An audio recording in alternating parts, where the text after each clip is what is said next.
अस्सलाम वालेकुम, आदाब, नमस्कार। परभनी न्यूज़ महानगर में आपके साथ शेख इफ्तिखार। इरफान भैया मित्र मंडल की ओर से इरफान भैया मित्र मंडल के सर्वे सर्वा इरफान भैया रूबी और उसी तरह इमरान रूबी और उनके पदाधिकारी ये प्रभाग क्रमांक 8 में जहां मनपा प्रशासन की ओर से लापरवाही बरतते हुए गली कुचों में जो नाली में गंदगी भर गई थी जिससे दुर्गंधी फैल रही थी उसे देखते हुए इसका जायजा लिया और माली गली नारायण चाल मस्जिद अजीज इलाके में फैली हुई गंदगी को साफ करने के लिए मित्र मंडल आगे बढ़कर आए। इरफान भैया मित्र मंडल ये सभी सामाजिक और सोशल एक्टिविटीज में अग्रसर रहने के कारण इस इलाके के नागरिकों का ये कहना है कि ये यहाँ पर इरफान भैया के और उनके मित्र मंडल की ओर से जो सराहनीय कार्य किया जाता है उनके इस सामाजिक और सांस्कृतिक और उसी तरह से आने वाले विपदाओं के लिए आगे अग्रसर आने वाले मित्र मंडल को देखते हुए प्रभाग क्रमांक 8 के नागरिकों का ये कहना है कि यहाँ से इरफान भैया रूबी ये अपने चुनाव उम्मीदवारी में खिदमत आजमाए क्योंकि उनके जो कार्य है वो कार्य उन्हें बिल्कुल कामयाबी देंगे। ऐसी चर्चा प्रभाग क्रमांक 8 में चलती हुई नजर आ रही है। सनराइज मिलेट सेहतमंद जिंदगी का खजाना। अब गावरान अनाज से होगा हर बीमारी का इलाज। गावरान अनाज का इस्तेमाल करें और डायबिटीज, ब्लड प्रेशर, मोटापा, थायराइड, पाइल्स, कैंसर जैसी बीमारियों को कहीं अलविदा। मिलेट्स मिलने का पता है अमीन कॉलोनी, परभनी। स्क्रीन पर दिए गए नंबर पर कांटेक्ट करें। परभनी शहर एवं जिले में बढ़ती ठंडी को देखते हुए लोग अब यहाँ पर गर्म कपड़े पहनकर बाहर निकलते हुए नजर आ रहे हैं। परभनी शहर में टेम्परेचर एकदम नीचे उतर चुका है जिसके कारण सर्दी का माहौल बड़ा बन गया है जिससे यहाँ पर बड़े गर्म कपड़े खरीदने के लिए लोगों का ठहाका लगा हुआ है। साथ ही साथ लोग जगह जगह पर गली और नुक्कड़ों पर लकड़ियों से सिक्योरिटी बनाते हुए आग लगाकर वहां पर सेकते हुए नजर आ रहे हैं। अपने आप को शरीर को सर्दी से बचाने के लिए गर्म ये हवा और आग का जो तो साया लेते हुए नजर आ रहे हैं। साथ ही साथ परभनी महानगर पालिका के चुनाव आने से बहुत गर्म माहौल बना हुआ दिखाई देता है। हर जगह पर बैठे हुए ये गर्म सेकते हुए गर्मा गर्म बातें राजनीति की करते हुए नजर आ रहे हैं। घर की रौनक और शान बढ़ाने आ गया है जनता एंटरप्राइजेस। फर्नीचर से लेकर इलेक्ट्रॉनिक तक के सभी सामान एक ही जगह एक ही छत के नीचे। मार्केट प्राइस से बिल्कुल कम कीमत में, बजट फ्रेंडली। कम बजट में सजाए घर शानदार। घर के लिए ले रहे हैं फर्नीचर तो आ जाए जनता एंटरप्राइजेस में, क्योंकि यहाँ हर सामान मार्केट के दामों से कम और अच्छा मिलेगा। जनता एंटरप्राइजेस में इलेक्ट्रॉनिक सामान, fridge, TV, washing machine, cooler, AC वगैरह, बेड, डबल बेड, हाई ग्लॉसी बेड, सागवान बेड, पार्टिकल बेड, सिंगारदान, अलमारी ऑफिशियल से लेकर 4 डोर तक की मिलेगी। मनचाहे कलर्स, मनचाहे डिजाइन में। सोफा, कॉर्नर सोफा मात्र 7,000 से लेकर 30,000 तक, हर कलर हर डिजाइन में। सभी प्रकार की चेयर्स, सेंटर टेबल और खास ऑफर फर्नीचर की खरीदी पर 20% डिस्काउंट। इतना ही नहीं, रूम सेट की खरीदी पर 10 पीस वाला दुल्हन सेट एकदम फ्री फ्री फ्री फ्री। तो देर किस बात है, आज ही खरीदी कर ले आए एकमात्र फर्नीचर शोरूम से। All in one furniture. Address Vidyanagar road, Sarfaraz Nagar, हरे झंडे के पास, गली नंबर 3, परभनी। अधिक जानकारी के लिए संपर्क करें। मोबाइल नंबर मोहम्मद रईस 8624985451, मोहम्मद अल्तमश 8010433130। नाबालिग लड़की पर यौन शोषण मामले में आरोपी को पॉस्को के तहत 20 साल की सजा, डिस्ट्रिक्ट और सेशन कोर्ट का फैसला। परभनी में 19 दिसंबर 2025 के रोज डिस्ट्रिक्ट और सेशन कोर्ट ने नाबालिग लड़की पर यौन मामले में एक आरोपी को प्रशांत बलिराम काड़बांडे को 20 साल की सजा सुनाई है। एक नाबालिग लड़की ने 25 अगस्त 2022 को यहां के नानलपेट पुलिस स्टेशन में शिकायत दर्ज कराई थी। इसके जरिए ममतापुर तालुका पुरना का प्रशांत उर्फ प्रसाद बलिराम काड़बांडे प्लॉट खरीदने के बहाने उसके पास आया और मई 2020 में शादी का झांसा देकर उसके साथ जबरदस्ती शारीरिक संबंध बनाए। बाद में उसी आरोपी ने अपने स्थायी राजेश गोपीचंद काळे निवासी चिखली तालुका औंढा की मदद से घर पर पत्थर फेंककर उसके साथ बदसलूकी की। बीच बचाव करने आए रतन चरक और उस तरह से रमन चरक को लाठियों से पीटा गया। उसने ये भी बताया कि उसने अपने मां को भी बुरी तरह से पीटा था। इस मामले में नानलपेट पुलिस में कोर्ट के अनुसूचित जाति और अनुसूचित जनजाति अत्याचार के ताम एक्ट के तहत धाराओं के तहत चार्जशीट फाइल की गई और sub divisional police officer Avinash Kumar ने कोर्ट में चार्जशीट फाइल की। असिस्टेंट पब्लिक प्रोसिक्यूटर एडवोकेट आनंद गिराम ने सरकार की तरफ से डिस्ट्रिक्ट एंड सेशन जज निरंजन नायकवाड़े के सामने पीड़िता और घायल गवाहों को गवाही पेश की। दोनों पक्षों को सुनने के बाद कोर्ट ने आरोपी को पोस्को के तहत धारा 3 और 4 के तहत 20 साल की सश्रम कैद और 40,000 रुपये का जुर्माने की सजा सुनाई। आईपीसी की धारा 376(2) NJ और कई दूसरी धाराओं के तहत 10 साल की सश्रम कैद और 40,000 रुपये का जुर्माना की सजा सुनाई गई। ये भी आदेश दिया कि आरोपी द्वारा जमा की गई जुर्माने की रकम में से बराबर रकम पीड़िता और उसकी मां को बांटी जाए। साथ ही आरोपी राजेश काड़पांडे को सश्रम कैद और जुर्माने की सजा सुनाई गई। इस केस में कोर्ट के वकील सुरेश चौहान, एडमिनिस्ट्रेटिव ऑफिसर हनुमंत तांडड़े और दत्ताराव खुने और वंदना आदोड़े इन्होंने काम को संभाला। पुरानी बीमारियों की शर्तिया इलाज, घुटने के दर्द, शुगर, बवासीर, गुर्दे की पथरी, सफेद दाग, हार्ट अटैक, अस्थमा, एलर्जी, दाग कोड़ की बीमारी, गांठियों से पीड़ित अन्य बीमारियों से परेशान होते तुरंत संपर्क करें। डॉक्टर गोविंद कामटे, आयुर्वेदिक विद्या विशारद, बालाजी आयुर्वेदिक प्राकृतिक चिकित्सा केंद्र, शाखा नंबर 3, पुराना पेड़गांव रोड, पोस्ट ऑफिस के करीब, स्वामी फोटो स्टूडियो के बाजू। समय सुबह 9 बजे से दोपहर 2 बजे तक, शाम 5 बजे से रात 9 बजे तक। Mobile number 9921691008।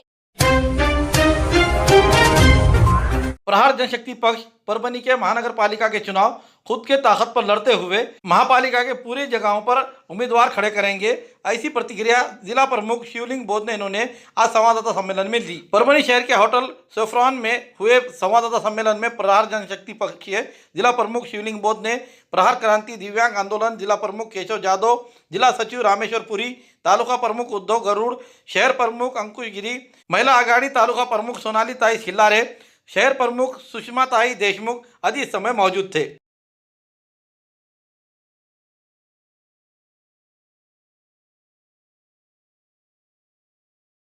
शहर महानगरपालिकेच्या निवडणुकीमध्ये उमेदवाराची घोषणा केली जाईल। प्रहार जनशक्ती पक्ष मोठ्या ताकदीने आणि हिमतीने ही निवडणूक लढवणार आहे। सध्या तरी आमचा एकला चलोराचा नारा आहे, पण भविष्यामध्ये जर समविचारी पक्ष सोबत येत असतील तर त्यांच्यासोबत जायची तयारी आहे। परंतु आज आणि आताच्या तारखेला आम्ही स्वतःच्या हिमतीवरच निवडणूक लढवायचं ठरवतोय। सध्या आमचे 10 उमेदवार फायनल आहेत, अनेक उमेदवार आमच्या संपर्कात आहेत, ही संख्या वाढू शकते। आपण पाहिलं असेल की आजपर्यंत जे काही परभणी शहरामध्ये आपल्याला राजकीय पक्ष दिसत आहेत, जे निवडणुकीच्या रिंगणात उतरत आहेत, हे सगळे आळीपाळीनं परभणी महानगरपालिकेवर सत्ता भोगलेले पक्ष आहेत। यांनी प्रत्येकाने परभणी शहर महानगरपालिका कशी लुटली जाईल आणि कशी संपवली जाईल यासाठीच प्रयत्न केलाय। आज परिस्थिती अशी आहे की दुकानदार तोच आहे, दुकान तेच आहे, फक्त दुकानाची पाटी बदलली आहे। म्हणजे त्यांचा राजकीय पक्ष बदललाय पण व्यक्ती तेच आहे, त्यांची विचारसरणी तीच आहे।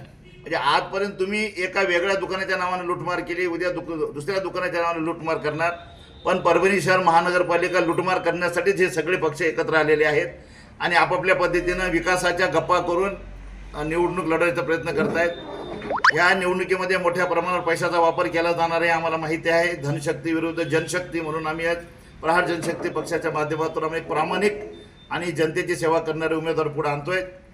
आम्हाला विश्वास आहे की यावेळेला आम्ही परभणी शहर महानगरपालिकेमध्ये आमचे चांगल्या प्रकारे नगरसेवक निवडून आणू आणि युतीबाबत अजून काही निर्णय नाही आहे, परंतु आताच्या तारखेपर्यंत आम्ही स्वतःच्या बळावर निवडणूक लढवतो। मुळात विकासाच्या मुद्द्यावर आहे, कारण की आपण पाहिलंय की आम्ही सत्तेत नसताना किंवा परभणी शहर महानगरपालिकेमध्ये आमचा एकही नगरसेवक नसताना आम्ही जे कचरा डेपोचा प्रश्न होता धारोडचा, तो आम्ही ग्रीन ट्रिब्युनलमध्ये केस करून तो प्रश्न मार्गी लावलाय आणि दरवर्षी जोपर्यंत प्रहार जनशक्ती पक्ष आक्रमक होऊन नाले सफाईवर आंदोलन करत नाही तोपर्यंत परभणी शहर महानगरपालिकेने मागच्या 10 वर्षांमध्ये स्वतःहून एकदाही नाले सफाई केली नाही। काल आपण पाहिलं असेल 3-3, 4-4 महिन्यापासून परभणीमध्ये कचऱ्याचे ढिगारे पडले होते। परभणी शहर ग्रामपंचायत असं महानगरपालिकेचं आम्ही नामकरण केल्यानंतर 24 तासामध्ये परभणीमधल्या घंटागाड्या सुरू झाल्या आणि ते कचरा उचलणं सुरू झालं। याचं श्रेय घेण्याचा प्रयत्न माननीय नामदार पालकमंत्री महोदयांनी केला। त्यांनी रात्री एक व्हिडिओ जारी केला की आयुक्तांना सांगितलं की तुम्ही कचरा उचला 2 दिवसाच्या आत, परंतु जर तुमच्या फोनवर जर आयुक्तांनी कचरा उचलला असता तर मागच्या 3 महिन्यापासून जो परभणी शहरामध्ये कचरा तुंबलेला होता तो का नाही उचलला गेला। एकंदरीमध्ये तू रडल्यासारखं कर, मी मारल्यासारखं करतो, रस्त्यावर उतरायचं नाही, आंदोलन करायचं नाही, जनतेचे प्रश्न हाताळायचे नाही, AC मध्ये बसून काहीतरी व्हिडिओ बनवायचे आणि श्रेय घ्यायचं आहे। या सगळ्या गोष्टीला परभणीकर जनता हुशार आहे, त्यांना कळतं काय चाललंय ते, आणि विकास आणि विकासच घेऊन आम्ही निवडणूक लढवणार।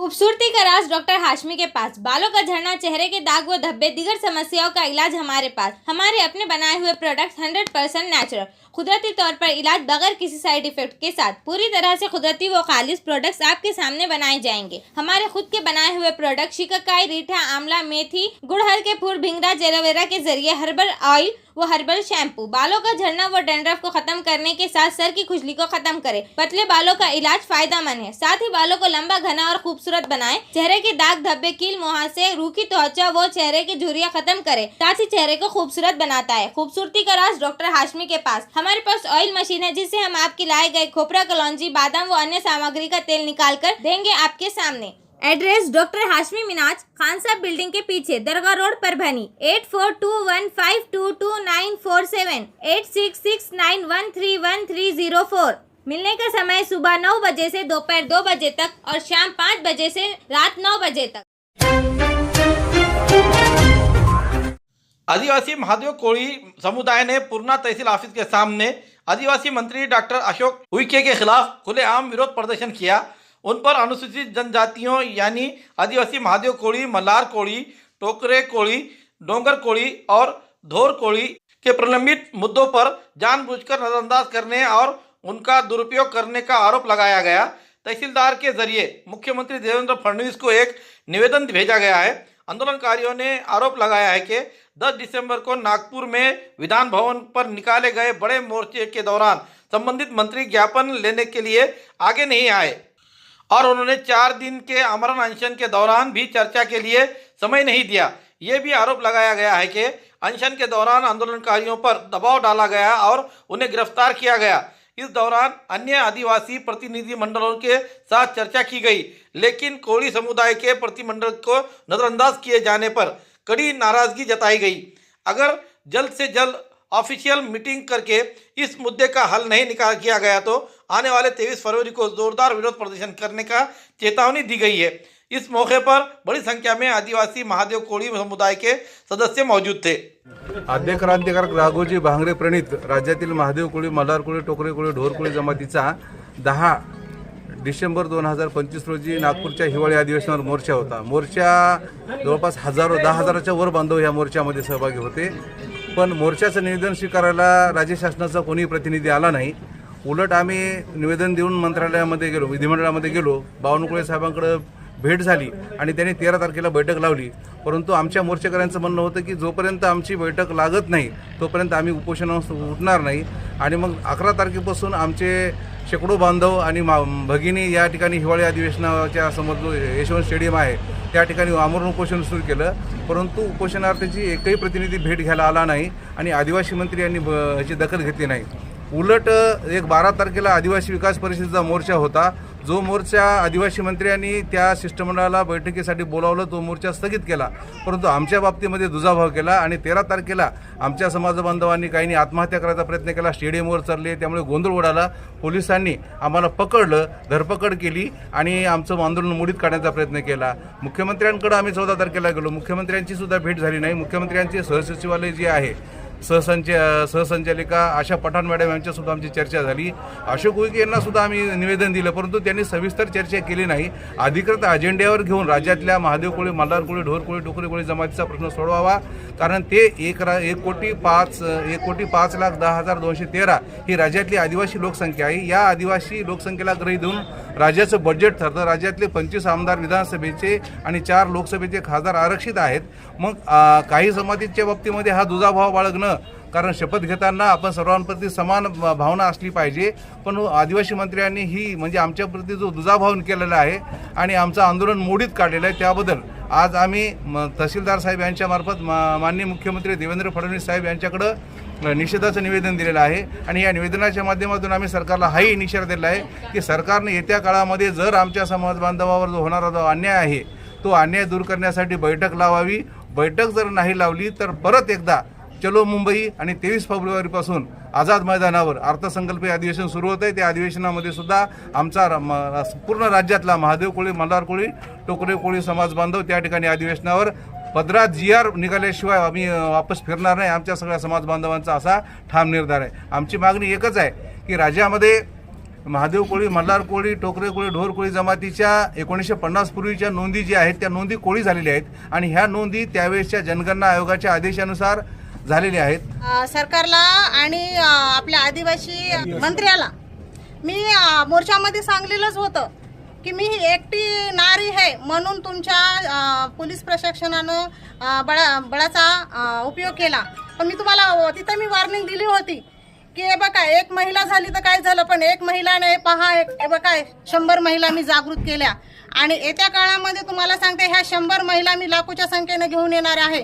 जर आम्हाला तुम्ही ह्या गोष्टीवर जर आता तुम्ही आमची बैठक लावली आणि नाही जर विचार केला आमच्या लेकरा बाळांचा आणि आमच्या आरक्षणाचा, तर तुम्हाला एवढा इशारा देते की ह्या लाडक्या बहिणी ह्या चिंगारी म्हणून तिथं तुमच्या आझाद मैदानामध्ये चिंगारी नाही तरी जाळ मी लावील आणि आग लावील त्या मुंबईमध्ये.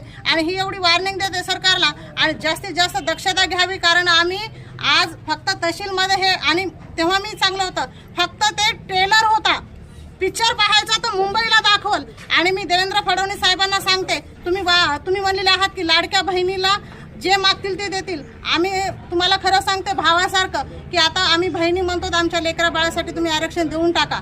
कारण या बहिणीला तुम्ही एवढं बी जागी करू नका की त्या अग्नीसारख्या तुम्हाला म्हणजे शिवीगाळ करतील या काही करतील. मला असं वाटत नाही की मी माझ्या भावाला काही बोलावं, मला असं वाटत नाही वाईट मी काहीतरी बोलावं, पण तुम्ही वाईट बोलून घेऊ बी नका. एका बहिणीची तुम्हाला एक विनंती आहे, विनंतीच करत आहे.